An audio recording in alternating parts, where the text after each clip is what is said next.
हर जीत की एक कीमत होती है। सोव ने न्यूक्लियर प्लांट के मजदूरों को इकट्ठा किया और बोला जो ये काम करेगा उसे बड़ी रकम दी जाएगी। लेकिन कोई भी पैसों के लिए मरने को तैयार नहीं था। पर जैसे ही उन्हें बताया गया कि ये काम करोड़ों जिंदगियां बचा सकता है, 3 बहादुर मर्द सामने आ गए। वो लोग पूरी तरह से लैस होकर टैंक के अंदर घुसे और मिशन को कामयाबी से पूरा किया। हर कोई उनके साहस को सलाम कर रहा था। उनका बलिदान इतिहास में अमर हो गया।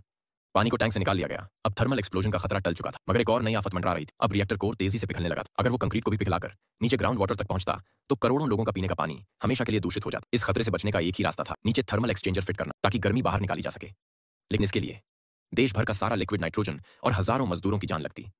ऐसे ही एक ग्रुप को यह मौत का टास्क मिला, कोल माइंस के वर्कर्स। उन्हें सैकड़ों मीटर लंबी एक सुरंग खोदनी थी जिससे एक्सचेंजर को फिट किया जा सके। शुरुआत में उन्होंने जाने से इनकार किया क्योंकि वो जानते थे कि रेडिएशन का मतलब क्या होता है। लेकिन जब उन्हें बताया गया कि इस मिशन से करोड़ों जिंदगी बचेंगी, वो लोग भी सीना ठोककर खड़े हो गए। वो पहुंचे न्यूक्लियर प्लांट, जहां सोव ने उन्हें पूरी स्थिति बताई।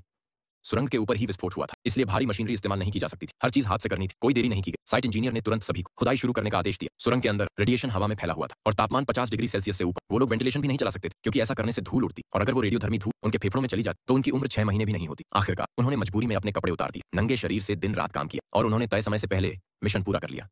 लेकिन इन हीरोज में से कोई भी 40 की उम्र पार नहीं कर सका। अभी के लिए हालात काबू में आ गए, लेकिन न्यूक्लियर रेडिएशन की ये तबाही हमेशा रहने वाली है। अब असली लड़ाई शुरू हुई, एक लंबी, थकाऊ और घातक जंग। ये है इतिहास की सबसे भयानक न्यूक्लियर लीकेज त्रासदी। ये दुनिया का पहला ऐसा हादसा था जिसे लेवल 7 की अत्यंत गंभीर परमाणु आपदा घोषित किया गया। इस विस्फोट से निकली रेडिएशन हिरोशिमा पर गिरे एटम बम से 400 गुना ज्यादा। इस त्रासदी से हुए नुकसान का अनुमान लगभग $200 बिलियन तक पहुंच गया, और यह हादसा सोवियत संघ के विघटन का भी एक बड़ा कारण बना। यह हादसा था चेर्नोबिल न्यूक्लियर एक्सप्लोजन। हजारों लोगों के बलिदान और दिन रात के रेस्क्यू ऑपरेशन के बाद आग पर पूरी तरह काबू पा लिया गया। रिएक्टर का तापमान भी घटा दिया गया और तत्काल संकट टल चुका था, मगर रेडिएशन का असर अब भी बेहद खतरनाक था। और अब शुरू होनी थी एक लंबी जंग। चेर्नोबिल से निकली रेडिएशन 2600 किलोमीटर तक फैल चुकी थी। पूरे प्रभावित इलाके से सभी निवासियों को हटा लिया गया। जो भी जानवर बचे, चाहे पालतू हों या जंगली, सभी को गोली मार दी। हर जंगल को जड़ से उखाड़ना पड़ा। हर इंच जमीन को उलट पलट कर ढंका गया ताकि रेडिएशन की आगे की फैलावट पूरी तरह से रोका जा सके। इसके अलावा हादसे के रिएक्टर के चारों ओर एक मोटा कवच, सार्कोफेगस, ताना पड़ा ताकि रेडिएशन को सील किया जा सके। इन सब कार्यों को पूरा करने में 3 साल का वक्त लगा, 7.5 लाख लोगों की मेहनत लगी और हजारों लोगों की जानें गई। एक खास टास्क के लिए नई भर्ती किए गए सैनिकों को बुलाया गया। उन्हें आदेश दिया गया कि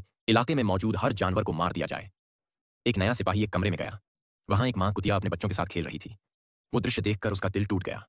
वो गर्भवती सन्नाटा, वो मासूम खे, वो ट्रिगर दबा ही नहीं पाया। ये देखकर वहां मौजूद एक सीनियर सिपाही ने उसे बाहर भेज दी। कुछ ही देर बाद कमरे के अंदर से गोलियों की आवाजें आईं और कुछ मासूम जाने जिन्होंने जिंदगी का असली स्वाद भी नहीं चखा, हमेशा के लिए खत्म हो गए। ये कीमत थी इंसान की एक भूल की। रिएक्टर की छत पर पड़े रेडियोधर्मी ग्रेफाइट ब्लॉक्स को साफ करने के लिए सोव ने special remote control moon rover मंगवाया, लेकिन रेडिएशन इतना ज्यादा था कि मशीन चालू होने से पहले ही फेल हो गए। उन्होंने जर्मनी से एक और एडवांस्ड रोबोट मंगवाया, लेकिन वो भी जैसे ही ऑन हुआ मर गए। शेबिना ने तुरंत कॉल कर पूछा कि रोबोट इतना जल्दी क्यों फेल हुआ। पता चला कि सरकार ने जर्मनों से झूठ बोला था कि रिएक्टर के अंदर की रेडिएशन सिर्फ 2000 रॉन्टसन है, जबकि असल में रेडिएशन था 15000 रॉन्टसन। ये सुनते ही